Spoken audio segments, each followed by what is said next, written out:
Quero contar uma história que levei um certo tempo para poder escrever, mas finalmente consegui e fiz o meu melhor. Meu compadre enganou uma camponesa. Ele a conquistou, e a mulher nem sequer sabia que ele era casado e tinha filhos. Ele a moldou ao seu gosto, e quando se cansou dela, simplesmente a deixou de lado. Mas todos da família fomos testemunhas do terror que ela viveu, coisas que até hoje não conseguimos explicar. Meu nome é Bento e sou de uma pequena comunidade rural no norte. Vivo aqui a vida toda e hoje em dia só saio de casa para o necessário. Conheço bem a maioria das pessoas da região, e mesmo que a gente não se meta mais em confusão, há coisas que não se esquecem. Esta história é uma delas. Conheço o Valdemiro desde que éramos crianças.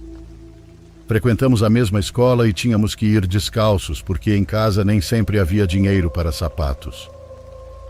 Ele era um pouco mais alto que eu e mais calado, mas sempre foi um cara correto, daqueles que ajudam sem a gente precisar pedir. Quando nasceu meu primeiro filho, não pensei duas vezes e quis que ele fosse o padrinho. Ele aceitou com alegria e desde então nunca perdemos o contato. Dizer que era como um irmão ainda é pouco. Quando éramos jovens, Valdemiro trabalhava muito. Ele acordava cedo e só voltava depois do anoitecer. Primeiro trabalhava nas terras do pai e depois começou a vender leite e queijo. Mas também é verdade que, já mais velho, começou a se envolver com coisas que não eram tão simples como vender produtos da roça. A gente não pergunta muito quando se trata de um compadre, então nunca insisti. Mas a língua do povo é grande, e muitos diziam que depois que ele começou a ganhar dinheiro, ficou metido e se achava melhor do que os outros. Mas eu nunca vi isso, já que comigo sempre foi o mesmo de sempre. Quando vinha à minha casa, trazia coisas para meus filhos ou sentava para conversar comigo como se ainda fôssemos moleques. Minha esposa se dava bem com minha comadre. Às vezes ela vinha nos visitar e ficava horas conversando com minha mulher. Nessas conversas surgiam coisas que me faziam pensar. Ela dizia que Valdemiro tinha mudado, que já não era o mesmo homem e que andava envolvido com coisas estranhas para ser protegido por seres.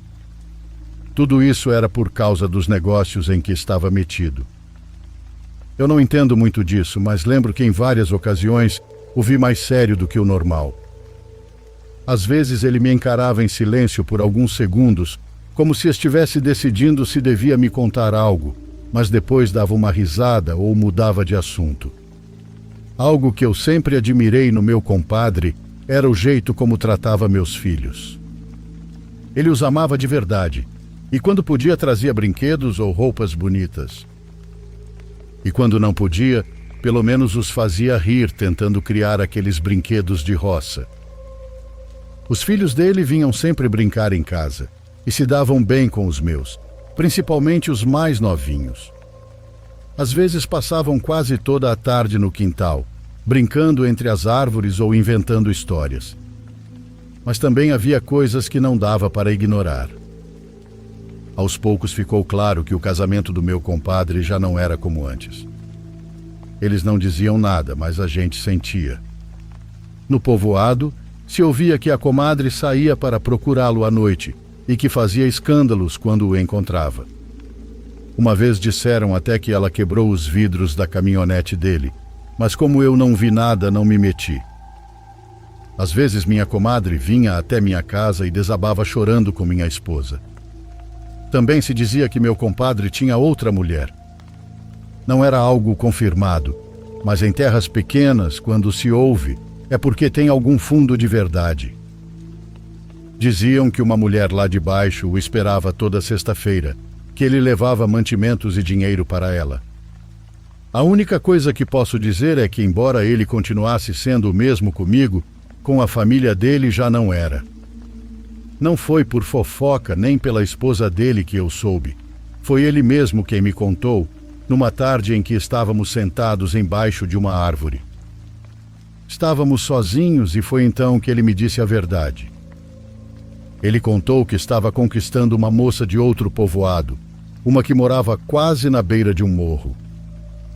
Ele disse que ela era camponesa e que trabalhava com a família plantando e cuidando de animais.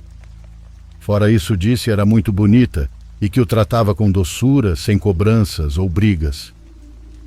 Ele a descrevia como se estivesse falando de um sonho e dizia que com ela se sentia jovem de novo.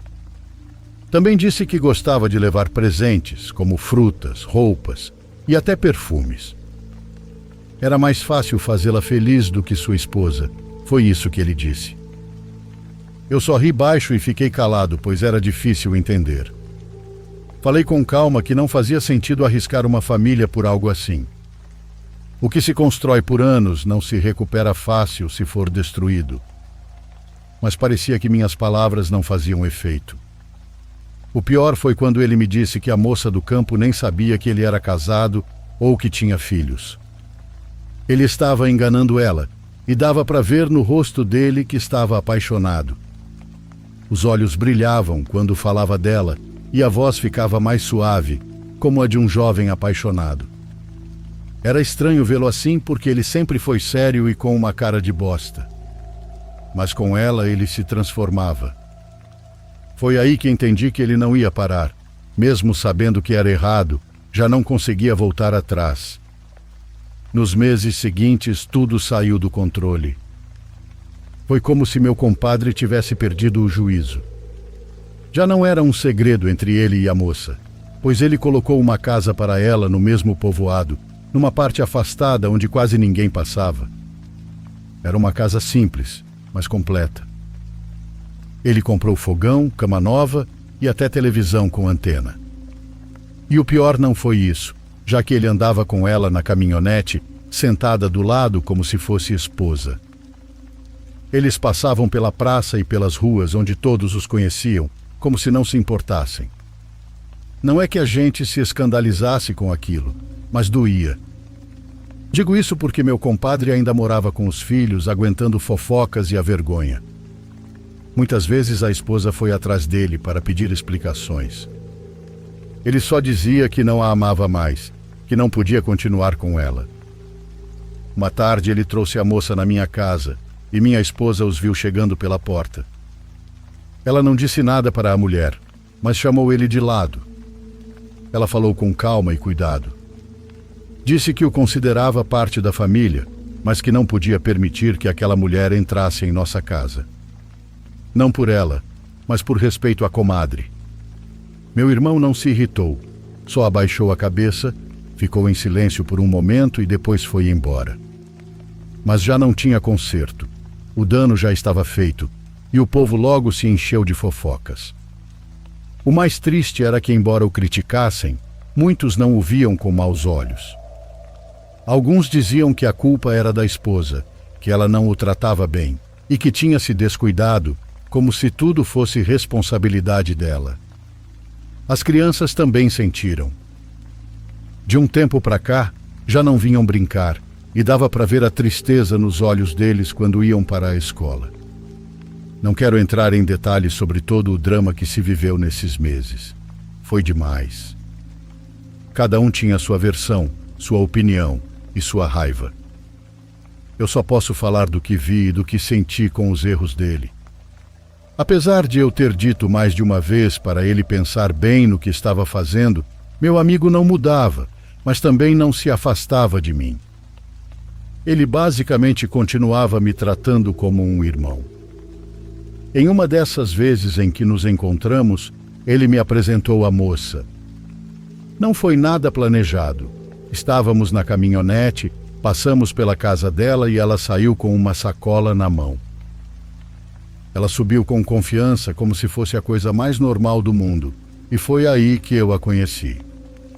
Fiquei surpreso por conta de ser uma mulher jovem. Ela sorria muito e estava visivelmente nervosa, mas feliz. Ela me cumprimentou com respeito e disse que já tinha ouvido falar de mim. O que mais me chamou a atenção foi a forma como ela o olhava, como se tudo no mundo dela girasse em torno dele. E não de um jeito forçado ou falso, mas com aquela ingenuidade que quase não se vê mais. Quando contei para minha esposa, Ela foi direta e disse que aquela mulher sabia que ele era casado, que mesmo se fazendo de inocente, havia decidido continuar ali. Mas eu também respondi que a gente nunca sabe as mentiras que um homem é capaz de contar quando quer conquistar alguém. E se eu sei de algo, é que meu compadre pode ser muito convincente quando quer. O que era evidente é que a moça não se opunha a nada, então ele fazia o que queria com ela. Se mandava se vestir de um jeito, ela se vestia assim. Se queria levá-la para algum lugar, ela ia sem fazer perguntas. Ele comprava roupas chamativas, coisas que se destacavam, e ela usava como se fosse a coisa mais linda do mundo. Não por vaidade, mas como quem nunca teve nada e de repente ganha tudo. E não era só para ela. Para os pais dela ele também levava coisas. Levava galinhas, sacos de milho e fazia uma despensa completa. Era como se com isso ele tentasse conquistar seu espaço. E ela aceitava tudo com gratidão e com aquele olhar de quem acha que não merece. Uma tarde, enquanto eu arrumava umas ferramentas, minha esposa se aproximou devagar e me confessou uma coisa. Disse que minha comadre tinha ido até um bruxo buscando ajuda para reconquistar o marido e afastar a outra mulher. No começo achei que ela estava tirando com minha cara, mas ela estava séria. Disse que a mulher não sabia mais o que fazer e que sentia a vida escorrendo pelos dedos. Aquele bruxo não era qualquer curandeiro. Tinha uma má fama. Não por ser mentiroso, mas por mexer com coisas que não devia. Eu mesmo já tinha ouvido falar dele antes. Diziam que fazia trabalhos pesados e sem limites. Já tinha dito à minha esposa que não era bom se meter com esse tipo de coisa, mas entendi minha comadre. Ela estava desesperada, pois já tinha aguentado muitas humilhações, e mesmo assim o marido a ignorava. Ela tinha ficado sozinha, vendo sua família se despedaçar sem poder fazer nada. Segundo o que contou, o bruxo prometeu resultados. Deu instruções, velas, fotos, terra, nomes, e ela, só para não perder o marido, aceitou tudo. Minha esposa me olhava com medo enquanto contava, como se soubesse que nada de bom ia sair daquilo. Eu não disse muita coisa, só fiquei em silêncio. Menos de um ano depois, meu compadre já não era o mesmo. No começo tratava a moça como uma rainha, mas aos poucos foi mudando. A forma como a olhava, como falava com ela, já não era mais carinho, era outra coisa.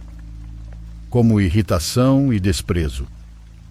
Uma vez, quando fomos fazer uma entrega no sítio de uns conhecidos, ela foi com a gente.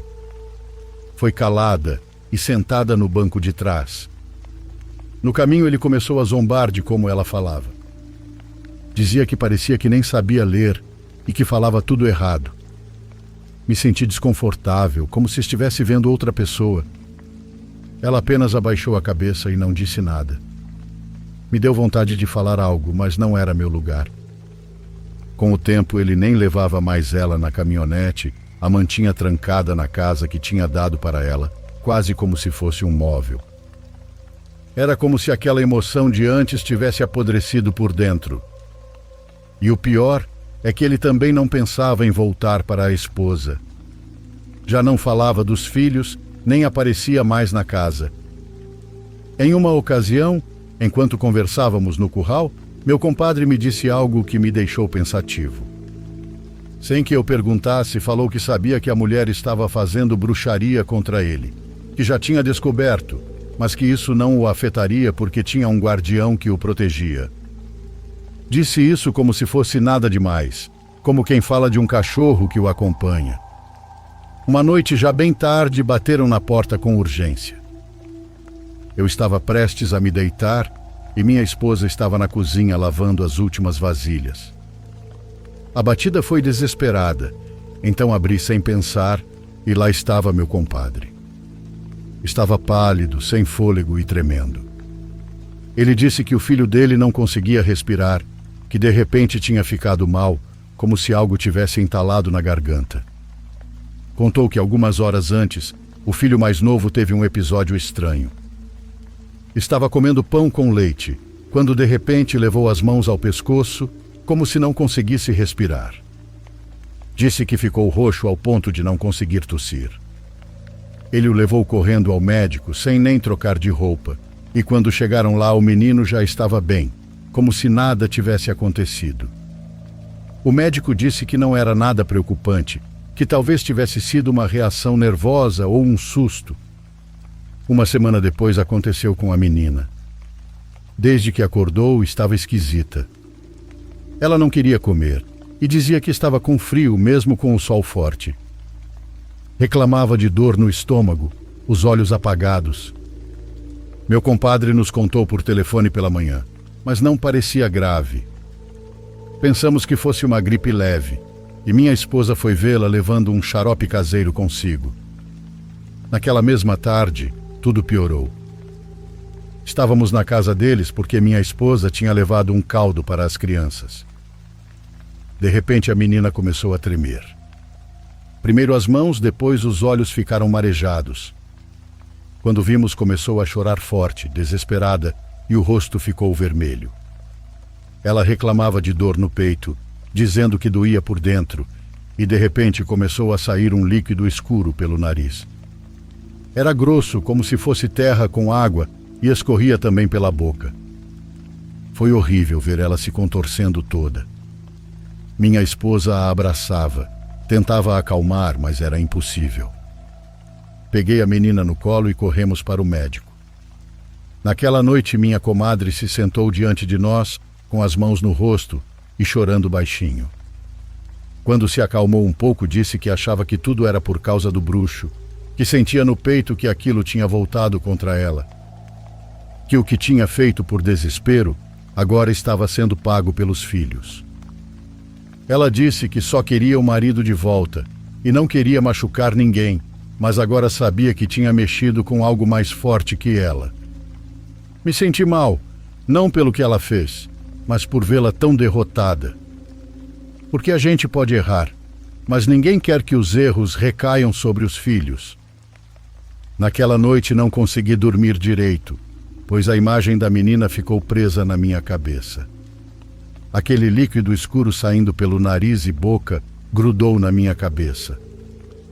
Se passou quase um mês sem que eu visse a moça de novo, já que não aparecia na rua nem com meu compadre. No começo pensei que talvez tivesse ido embora, ou que finalmente tivesse voltado para a família. Mas algo não batia. Como quando a gente sente que tem algo errado, mas não sabe o quê. Uma noite, enquanto jantávamos na cozinha, falei isso para minha esposa. Disse que estava preocupado com a nova mulher do meu amigo e que sentia que algo ruim podia estar acontecendo. Minha esposa me olhou feio, largou a colher e disse que eu não tinha por que me preocupar com aquela mulher. Que ela não era da nossa família e que era a causadora de tanta dor. Ela ficou realmente brava e disse que se eu estava tão preocupado, que fosse procurá-la para ver se assim passava. Eu não disse mais nada, mas naquela noite também não consegui dormir. Fiquei olhando para o teto com aquele pressentimento dando voltas na minha cabeça. Era como um impulso, algo que me puxava para ir vê-la. E no dia seguinte, assim que caiu a tarde, peguei o caminho sozinho e fui até a casa onde a moça morava. O lugar estava em silêncio, então me aproximei devagar, sem fazer muito barulho. Bati na porta e nada. Bati de novo e silêncio. Então fiquei em frente à janela e chamei seu nome bem baixinho. E foi aí que ela apareceu e seu rosto dela me abalou. Os olhos estavam fundos, a pele mais pálida e o cabelo parecendo um ninho de passarinho. Ela estava mais magra e me olhou com estranheza, como se não acreditasse que eu estava ali. Perguntei se ela podia sair e ela disse que não, sem dar explicação. Não posso. A voz dela era baixinha, como se não tivesse força. Ela disse que estava tudo bem, mas não me convenceu. Então, quase por curiosidade, por esse impulso que eu nem sei de onde veio, pedi para ela abrir a porta. E foi aí que tudo mudou e ela me olhou direto. Os olhos se encheram de lágrimas e ela começou a chorar sem dizer uma palavra. Depois se agarrou na janela com as duas mãos tremendo e, com a voz quebrada, disse que não podia abrir porque estava acorrentada. Perguntei se ela estava falando sério e ela não respondeu. Só ficou chorando com os ombros sacudindo. As mãos tremiam sobre a janela e o rosto dela parecia o de uma menina pedindo ajuda sem saber como. Ela não gritava e não pedia para tirá-la dali. Só dizia que não podia e que não era permitido. Eu sei que é fácil julgar as pessoas pelo que fazem, mas vendo a situação da minha comadre e daquela moça, comecei a acreditar que talvez fosse meu amigo o culpado. Quando contei para minha esposa o que vi, ela não acreditou de primeira e disse que talvez eu estivesse exagerando, pois a moça sempre tinha sido manipuladora. Que não era tão inocente quanto parecia. Porém, me viu tão sério, tão afetado, que a raiva foi sumindo do rosto dela. Eu disse que não podia ficar de braços cruzados e no fim ela só trocou a blusa e disse para irmos. Quando chegamos já estava anoitecendo, então tudo estava ainda mais quieto. Batemos na porta e de novo ninguém atendeu. Minha mulher deu a volta na propriedade e foi ela quem percebeu que a parte de trás não tinha tranca. Era uma portinha velha, daquelas que mal fecham direito. Então empurramos devagar e entramos. E lá estava ela sentada num canto do quarto, com as mãos sobre os joelhos e com uma corrente grossa presa no tornozelo. Ela nos olhou como se não acreditasse que fôssemos real. Cobriu o rosto e começou a chorar baixinho, como se tivesse medo de fazer barulho. Minha esposa ficou paralisada. Foi como se todo o julgamento que ela tinha dito sobre a moça desmoronasse de uma vez. Ela deu 2 passos e a voz falhou. Quando conseguiu, perguntou o que estavam fazendo com ela e por que a mantinham daquele jeito. Mas a moça nem conseguia responder e só chorava. Olhando bem, vi que estava magra, descabelada, com as unhas compridas e a pele ressecada. Disse que não comia há 2 dias e que também não bebia água. Minha esposa se ajoelhou na frente dela, pegou suas mãos e começou a chorar. Ela tentou abrir o cadeado, mas não havia chave para fazer isso. Então disse que tudo aquilo ia passar e que íamos ajudá-la. Ali não era a mulher que criticávamos. Era só uma moça presa, suja, fraca e com os olhos cheios de medo. Ela nos olhava como uma criança confusa, pedindo que por favor não a deixássemos lá, como se não acreditasse que alguém tinha ido por ela. Foi uma cena dura, daquelas que ficam na memória como uma ferida que não cicatriza. E naquele momento eu soube que algo mais forte estava por trás de tudo aquilo. Porque para um homem fazer aquilo, para alguém ser capaz de prender outra pessoa assim, tinha que ter perdido algo mais que o coração. Minha esposa não aguentou mais e, chorando de raiva, tirou o celular do bolso e ligou para o compadre. Quando ele atendeu, ela não deixou ele falar, perguntando na lata como ele tinha sido capaz de fazer aquilo com a moça. Ela gritou de raiva que ela era uma pessoa, não um animal perigoso. E então colocou no viva voz. Do outro lado da linha houve um longo silêncio. Nem mesmo a respiração dele se ouvia. Me aproximei e disse ao meu amigo que o amava como a um irmão, que o respeitei a vida toda, mas que aquilo não tinha perdão.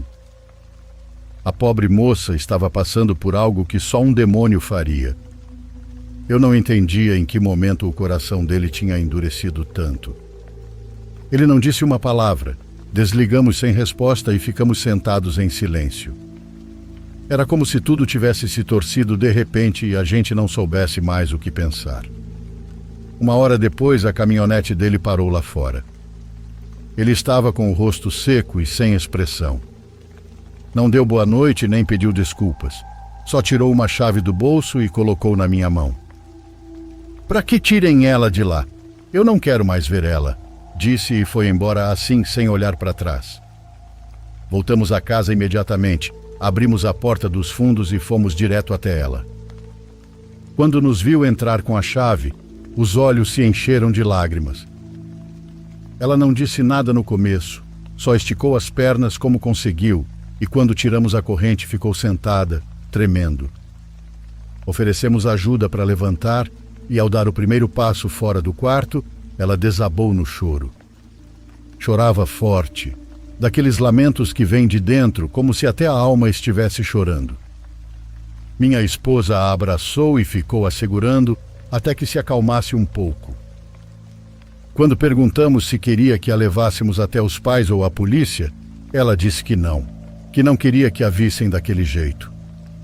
A mãe dela sempre disse que aquele homem não prestava e ela se culpava por não ter dado ouvidos. Disse que primeiro queria tomar banho, trocar de roupa e naquela noite a levamos para nossa casa. Preparamos um quarto com o pouco que tínhamos e minha esposa fez uma sopinha. Ela comeu bem pouco, mas comeu. Mesmo livre e debaixo do nosso teto, a moça não estava bem. Minha esposa percebeu desde o primeiro dia. Dava para ver no jeito como ela se movia, como falava e naquele olhar nervoso para os cantos da casa. Era como se esperasse que algo fosse aparecer de repente.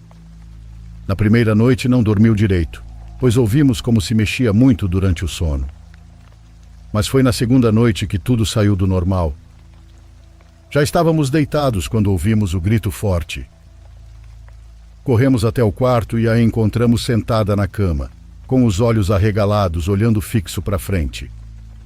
Ela não falava e estava com as mãos levantadas à altura dos ombros, com os dedos bem abertos, como se estivesse prestes a convulsionar. Minha esposa se aproximou para acalmá-la, mas nada funcionava.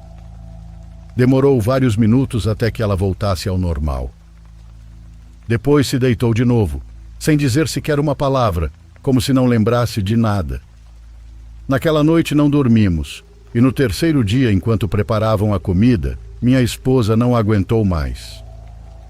Ela se sentou com ela na rede e perguntou direto. A moça ficou em silêncio por um momento. Depois, sem olhar para ela, começou a falar em voz baixa. Ela disse que desde que ficou acorrentada na casa, algo estranho acontecia à noite. Disse que quando a luz do sol sumia e tudo ficava em silêncio, ela via sombras se movendo pelas paredes. As sombras se formavam por causa das luzes distantes da rua e que entre todas havia uma que sempre aparecia para ela. Era uma sombra grande e com a aparência de um cachorro. Ela dizia que às vezes ouvia barulhos, como se um animal estivesse farejando perto dela, ou como se arrastasse. Às vezes rosnava baixinho, e o mais assustador era que esses sons vinham da própria sombra. Minha esposa não soube o que dizer, e ficou olhando para ela sem conseguir soltar uma palavra.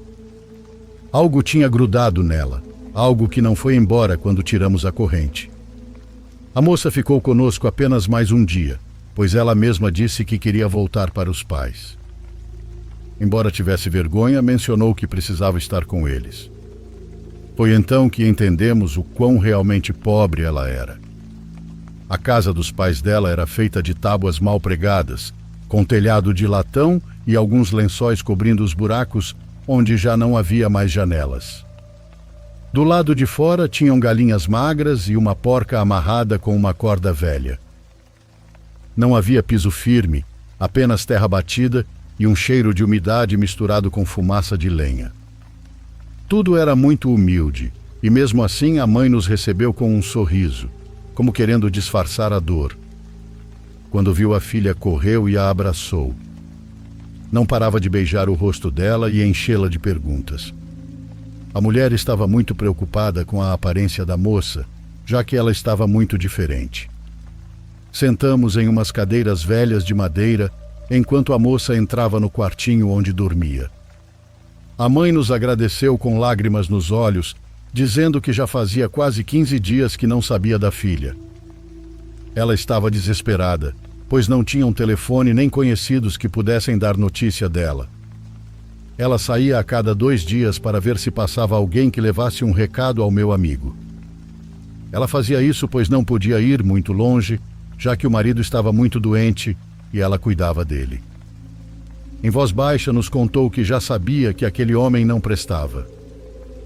Que no começo parecia bom, mas com o tempo foi se tornando mandão. Ele tratava a filha como se fosse um animal de estimação dele. Mas a moça estava apaixonada e tinha colocado na cabeça que ele era o destino dela para uma vida melhor. O caso da garota piorou desde o primeiro dia em que voltou para a casa dos pais. Em vez de melhorar, seu estado mental foi piorando. Os pais nos contaram que ela se levantava gritando à noite, que falava sozinha, que tapava os ouvidos e se escondia debaixo da cama. A mãe nos dizia isso com a voz embargada, pois era como se a filha estivesse perdendo a razão. Disseram que a moça repetia várias vezes que havia um homem de preto que a seguia e que o via desde que estava acorrentada. Ele não a deixava em paz e que aquela figura não era normal. Às vezes parecia um homem magro, muito alto, com o rosto coberto, mas depois virava um cachorro. Um cachorro que a cheirava e a vigiava dos cantos. A pobre mulher dizia isso chorando e com medo.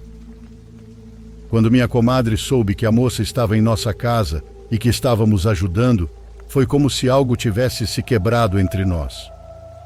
E embora eu entendesse a dor dela, também sabia que não podíamos abandonar aquela moça. Ninguém merecia estar acorrentado como ela estava, mas para minha comadre aquilo foi uma traição e ela merecia. As pessoas do povoado ainda continuavam comentando que os filhos dela viviam doentes e que um deles nem queria mais sair de casa. Gente bocuda dizia que a menina tinha começado a dormir o dia todo e que o mais novo já não comia direito. Porém, minha comadre não queria mais saber do marido e se recusava a pedir ajuda para ele. E o mais triste era que parecia que quanto mais ela se afastava dele, mais doentes ficavam os filhos. Não fazia sentido, mas dava para perceber. Era como se algo os puxasse para ele, como se aquela distância tivesse um preço. Mas ela não queria ceder e sentia que o mundo inteiro lhe virava as costas. E isso a deixava mais dura, como se acreditasse que podia lidar com tudo sozinha. Uma tarde decidi falar com meu compadre. Não porque queria me reaproximar, mas porque não conseguia mais ficar com tantas dúvidas. Perguntei se ele sabia o que estava acontecendo com os filhos. Ele me olhou sem surpresa e disse que sim. Que era questão de tempo para tudo se resolver. Comentei que ele parecia muito tranquilo para alguém com os filhos naquele estado, e foi aí que ele me disse algo que nunca mais consegui tirar da cabeça. Eu não vou deixar que nada aconteça com eles. Quando a mãe deles voltar, porque ela vai voltar, eu vou ajudá-la. Mas ela tem que vir por vontade própria, tem que querer voltar. Ele disse isso como se fosse um fato, como se tivesse controle de tudo, como se pudesse impedir as coisas só com a vontade. Nesses dias, tudo na casa começou a parecer diferente. As vibrações estavam pesadas, como se o ambiente estivesse carregado de algo. Minha esposa e eu começamos a perceber, sem nem falar sobre isso. Ela, que sempre foi paciente, começou a se irritar com as crianças. Dava para notar a tensão e eu também estava estranho. Sentia dores no corpo, como se tivesse carregado cimento o dia todo. Uma tarde, minha mulher falou claramente que talvez tivéssemos nos metido em algo que não era da nossa conta. Que ajudar alguém com boas intenções nem sempre te livra do peso que essa pessoa carrega. Minha esposa não conseguia ficar tranquila e havia dias em que ela ficava calada, com o olhar perdido. Me perguntava toda hora como estaria a moça, se teria comido e se estava mais calma. E mesmo quando eu dizia que não podíamos fazer mais nada, no fim acabávamos indo visitá-la. Quando a visitávamos, o ambiente ficava cada vez mais triste. A casa seguia a mesma, mas quem tinha mudado era ela. É de se impressionar, mas a jovem estava ainda mais magra, já não falava e mal se movia. Às vezes chegávamos e ela nem percebia que estávamos lá. Ela ficava olhando para o nada, como se não soubesse em que dia estava ou quem éramos. Levávamos um pouco de mantimentos, mesmo que fosse pouco. Feijão, arroz, pão, o que conseguíamos. Os pais nos agradeciam com vergonha, pois era evidente que não conseguiam se manter sozinhos. A senhora parecia exausta e suas mãos tremiam o tempo todo. Ela dizia que precisava cuidar da filha como se fosse uma criança, que às vezes ela não falava o dia inteiro e já nem avisava quando queria ir ao banheiro. Com isso, ela fazia as necessidades nas roupas sem dizer nada e depois ficava chorando sozinha, com o rosto coberto. Uma vez nos contou chorando que a encontrou à noite do lado de fora da casa comendo barro. Estava sentada perto do curral, enfiando as mãos na terra e comendo. Ela não respondia quando falavam com ela, só continuava comendo com os olhos bem abertos. A idosa teve que colocá-la à força para dentro e dar-lhe banho. A moça não disse uma palavra e ficava olhando para frente. A senhora nos contava que ela chorava com uma tristeza que doía. Mas tudo isso, sem gritar ou fazer escândalo, só ia para um canto, se encolhia e as lágrimas escorriam por horas. A senhora rezava todos os dias para Deus, acendia velas, colocava água benta nas portas, mas nada funcionava. Minha esposa saía de lá arrasada e às vezes não dizia uma palavra durante todo o caminho, só ficava olhando pela janela da caminhonete. Eu também não falava, porque já não sabíamos mais o que fazer. Perguntamos para gente da região que entendesse dessas coisas. Nos deram 2 nomes e fomos ver um deles, mas o que ele pedia era impagável. Dizia que era um trabalho pesado, que precisava de materiais especiais e que havia risco. Ele mencionou que aquilo nem era bruxaria, era algo mais sombrio. Aquele filho da mãe nos cobrou só para nos dizer isso. O outro pediu ainda mais, e embora entendêssemos que era o trabalho dele, sabíamos que aquela família não podia pagar nem um 10º. Nós ajudávamos com o que podíamos, mas também tínhamos nossos filhos, nossas próprias contas e nossas próprias preocupações. Às vezes minha esposa dizia que se tivéssemos dinheiro daríamos, mas não tínhamos. Era desesperador porque a gente se sentia inútil. Porque embora quiséssemos ajudar, embora víssemos a dor de tão perto, não podíamos fazer mais nada. Só podíamos ver como aquela moça ia se apagando. Naqueles dias aconteceu algo que não esperávamos. Minha comadre voltou com o marido, e foi uma notícia que nos pegou de surpresa. Ninguém comentou abertamente, mas na vila já se sabia. Ao que parecia, ele voltou a morar na mesma casa de sempre, como se nada tivesse acontecido. Alguns diziam que foi decisão dela, que fez pelos filhos, pois não tinha forças para continuar sozinha.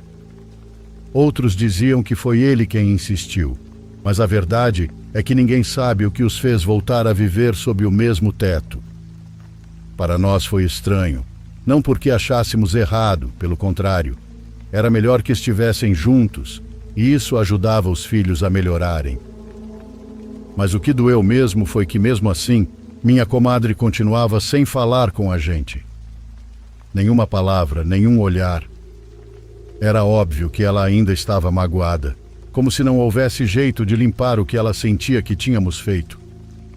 Embora tudo o que quiséssemos fosse ajudar quem estava indefesa. Enquanto tudo isso acontecia, os pais da moça também deram um passo importante. Com a nossa ajuda, se animaram a procurar o posto de saúde da vila. Era pequeno e dou risada, pois mal tinha o básico.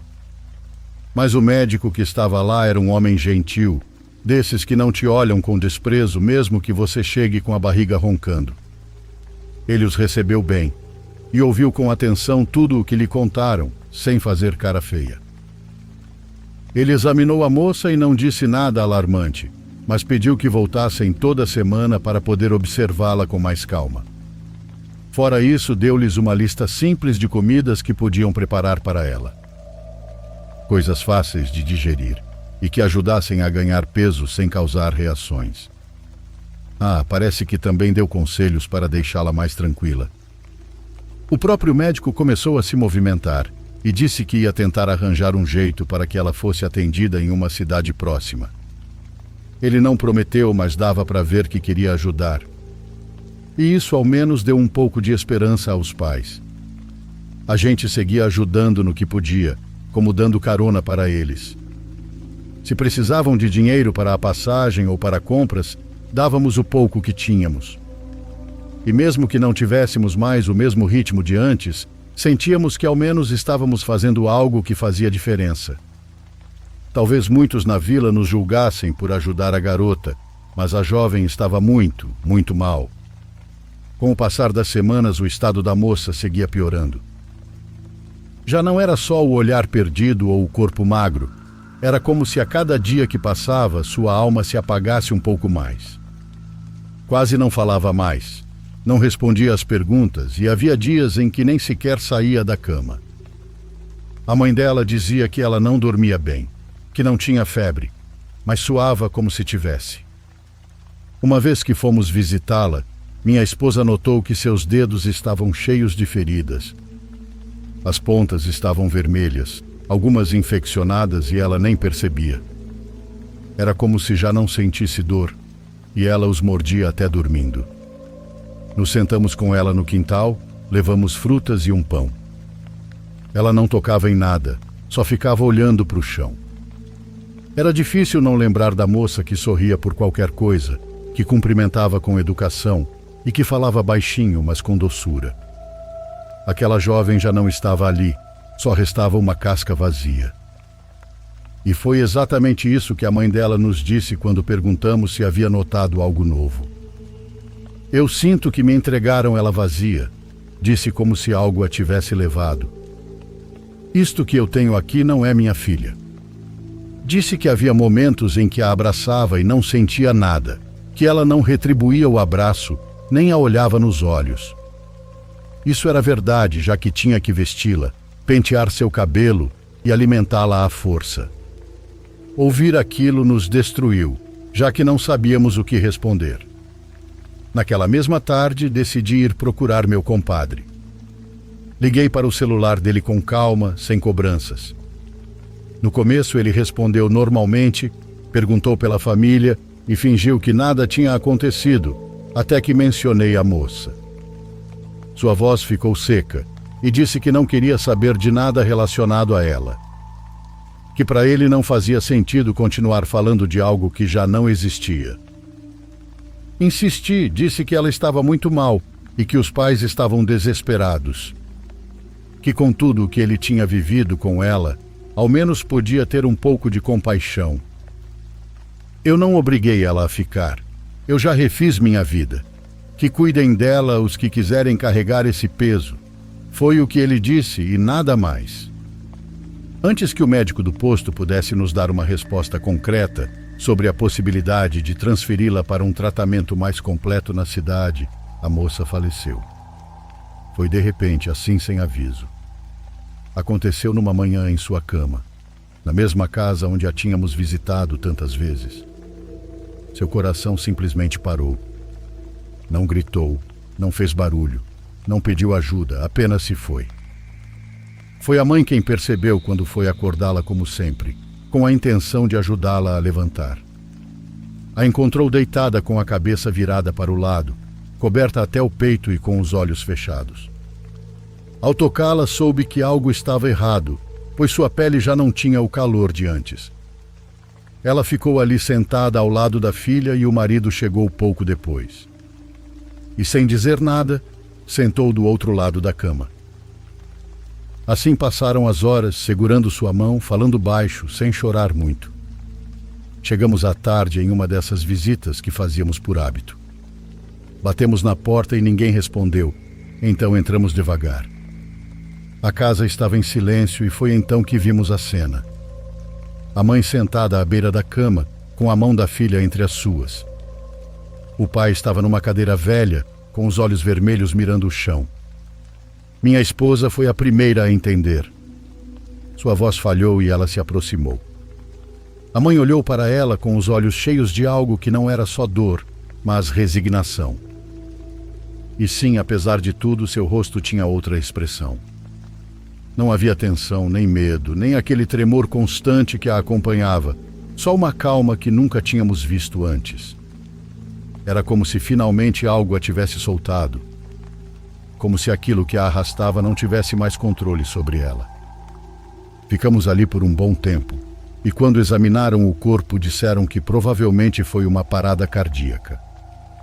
Naquela noite, ao voltar para casa, não conseguimos conversar. O tempo passou, como tudo passa, e como se nada tivesse acontecido, meus compadres seguiram com a vida. Meu compadre ficou com a família, com a esposa e os filhos, e tudo voltou a parecer normal por fora.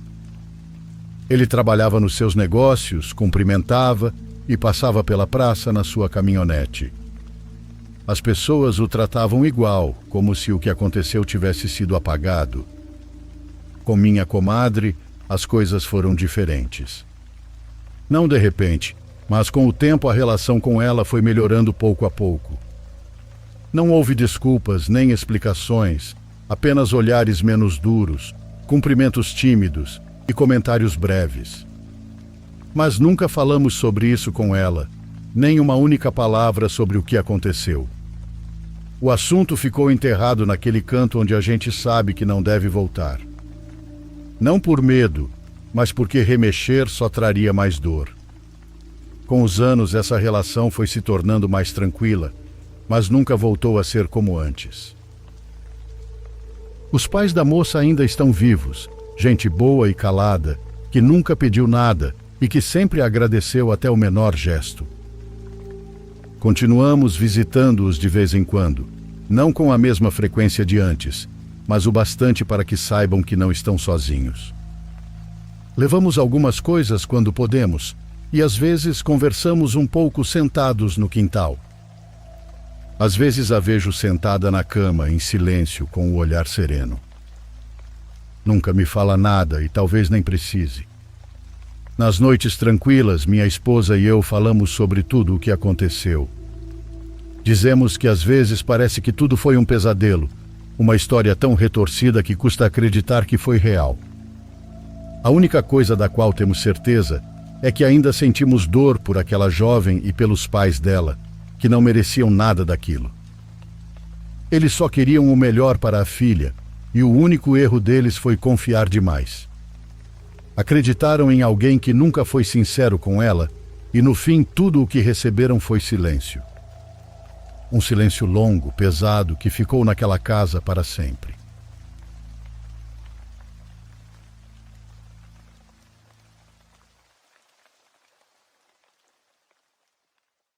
Por favor, curta e se inscreva se você estiver gostando. Agora continuamos.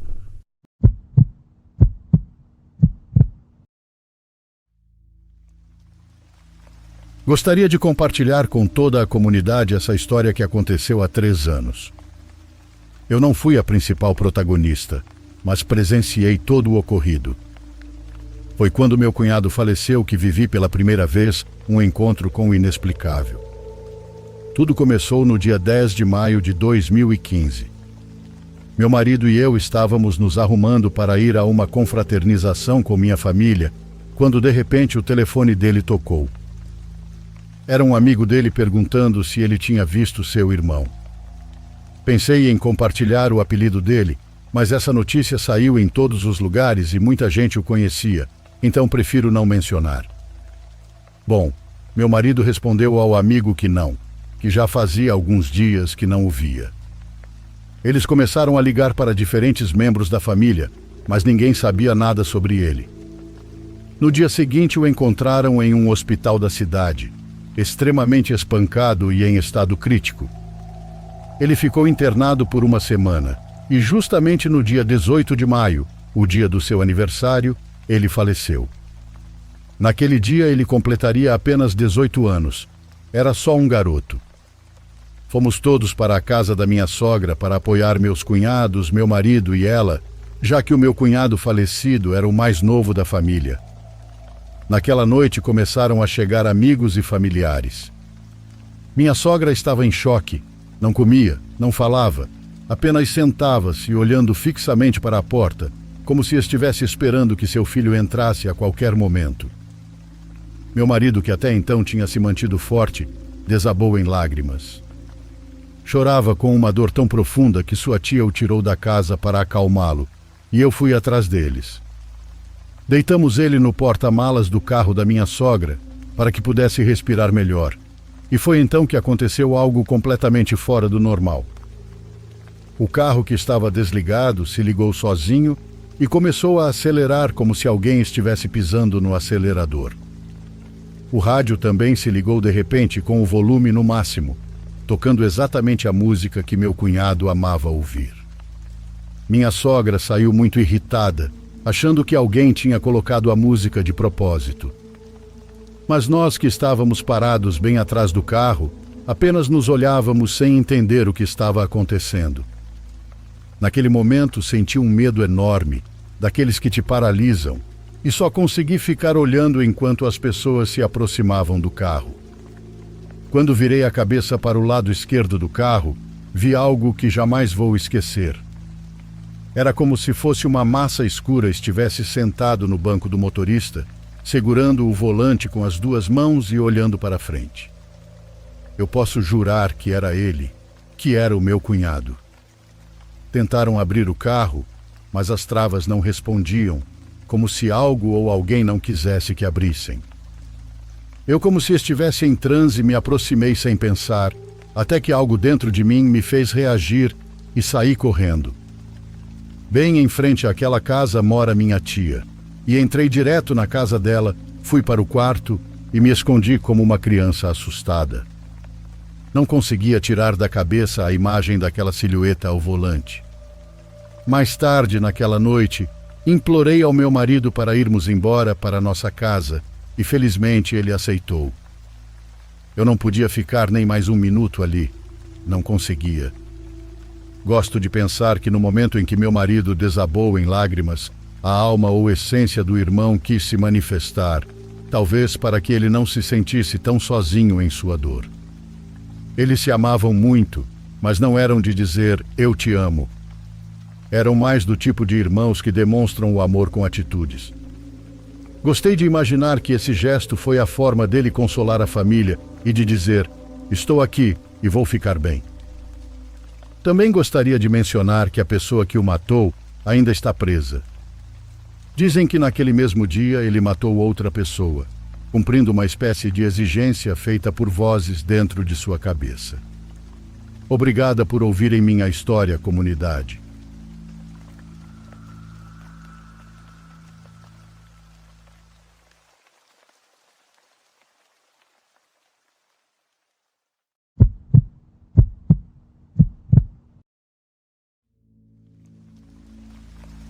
Meu nome é Josué e sou de um pequeno povoado no Mato Grosso. Minha vida sempre foi simples, trabalhando no campo, mas com o tempo as coisas ficaram realmente difíceis. Mal conseguíamos o suficiente para comer e, depois de um tempo, decidi que não podia continuar assim. Minha esposa e meus filhos mereciam algo melhor, então tomei a decisão de ir para os Estados Unidos. Não foi fácil, mas consegui juntar algum dinheiro e entrei em contato com um coiote que me recomendaram. Não era a primeira vez que alguém do meu povoado se aventurava cruzando pelo México, porém eu nunca tinha nem ao menos saído da minha terra. Achei que o pior que poderia me acontecer seria me cansar ou me assustar com os corpos, mas estava completamente enganado.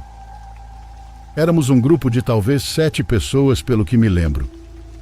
Havia 2 mulheres mais velhas, um homem jovem e um senhor que mal conseguia andar direito, mas que parecia determinado. Todos estávamos nervosos, mas ninguém falava muito. O coiote nos deu as instruções. Caminharíamos à noite e descansaríamos de dia, sempre em silêncio, sempre juntos. Para mim fazia sentido, já que eu não queria correr o risco de sermos descobertos. O primeiro dia foi tranquilo. Caminhamos por estradas de pura pedra e depois por um trecho de terra que parecia interminável. A noite caiu rápido e o frio foi o que mais me surpreendeu. Sempre pensei que o deserto fosse quente, mas quando escurece, parece que o calor desaparece de repente. Caminhávamos em fila, um atrás do outro, com o coiote na frente marcando o ritmo. Tudo estava normal até que ouvi o primeiro ruído. Eram passos. No início pensei que fosse alguém do grupo que tinha pisado errado ou uma pedra que caiu, mas não era isso. O som era constante, como se alguém mais estivesse andando atrás de nós. Olhei para trás, mas não vi nada. Achei que talvez o cansaço estivesse me fazendo ouvir coisas, então continuei andando. Pouco depois, as duas mulheres que estavam mais atrás começaram a sussurrar algo, como se estivessem reclamando. O coiote parou e pediu silêncio. Quando uma delas tentou explicar o que estava acontecendo, ele apenas balançou a cabeça e nos apressou, mas percebi que algo em sua expressão mudou naquele momento. Não sei explicar como, mas ele parecia mais preocupado do que irritado. Continuamos andando e os passos não pararam. Sabíamos que não eram os nossos, eram outros, sempre atrás de nós, como se alguém estivesse acompanhando o ritmo do grupo. Um dos homens, um jovem que parecia muito confiante no início, acendeu sua lanterna para iluminar atrás. Não havia nada, apenas areia e pedras. Isso me deixou ainda mais nervoso porque eu também ouvia os passos. O coiote nos fez andar mais rápido, dizendo para não pararmos e para não olharmos para trás. Tentei me concentrar em seguir em frente, mas era impossível ignorar aqueles sons. O pior foi quando paramos para beber água.